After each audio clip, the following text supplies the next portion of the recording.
Nous sommes le 9 juin dernier à Villiers-le-Bel. Le choc vient d'avoir lieu. Le jeune homme allongé au sol, c'est Rodrigue. Il vient d'être percuté en scooter par cette voiture de la brigade anticriminalité.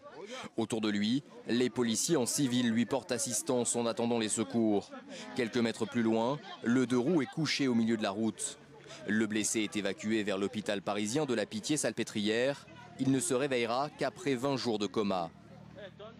Je me souviens juste que je me suis retrouvé dans un lit avec plein de fils sous la poitrine et j'ai compris que j'étais à l'hôpital. Ça va pas trop. Je réfléchis beaucoup, des fois je dors pas, des fois je perds l'équilibre, des trucs qui m'arrivaient jamais avant, ça m'arrive aujourd'hui. Comme si je n'étais plus le même.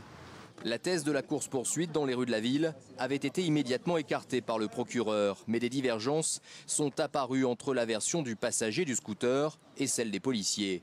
Le jeune homme de 18 ans a décidé de porter plainte contre ces derniers pour tentative d'homicide volontaire.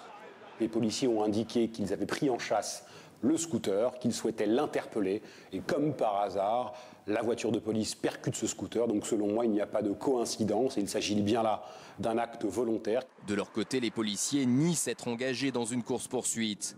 Ils affirment ne pas avoir vu arriver le scooter. Le deux roues circulait sur le trottoir. Il a surgi sur la route en passant entre deux voitures en stationnement. J'ai lu dans les articles de presse justement que c'était une technique pour interpeller les gens, mais non, pas du tout. Non, et pour nous, il s'agit vraiment d'un accident de circulation.